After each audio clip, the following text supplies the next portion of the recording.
ભારતીય સેનાના સાહસ, શૌર્ય, પરાક્રમ, ઓપરેશન સિંદૂરને બિરદાવવા દેશભરમાં તિરંગા યાત્રાઓ યોજાઈ રહી છે. કેન્દ્રીય ગૃહ અને સહકાર મંત્રી અમિત શાહની ઉપસ્થિતિમાં અમદાવાદના સાણંદ ખાતે ભવ્ય તિરંગા યાત્રા યોજાઈ હતી. ગૃહ રાજ્યમંત્રી હર્ષ સંઘવી પણ આ યાત્રામાં જોડાયા હતા. તિરંગા યાત્રાનો પ્રારંભ કરાવતા કેન્દ્રીય ગૃહમંત્રી અમિત શાહે નળ સરોવર ચોકડીથી એકલિંગજી રોડ પર આવેલા મહારાણા પ્રતાપ સ્ટેચ્યુ સુધી પદયાત્રા કરી હતી. તિરંગા યાત્રામાં અમદાવાદ જિલ્લાના પ્રાથમિક અને માધ્યમિક વિભાગના શિક્ષકો તથા અધિકારીઓ, કર્મચારીઓ 680 મીટર લાંબા ધ્વજ સાથે જોડાયા હતા. આ ઉપરાંત મોટી સંખ્યામાં સાણંદ અને આસપાસના વિસ્તારોના પ્રજાજનો, સામાજિક અને રાજકીય અગ્રણીઓ તિરંગા યાત્રામાં જોડાયા હતા.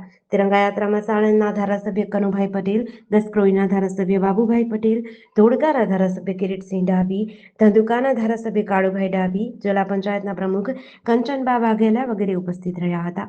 જેડીસી ન્યૂઝ સાથે સંજીવ રાજપૂત, અમદાવાદ.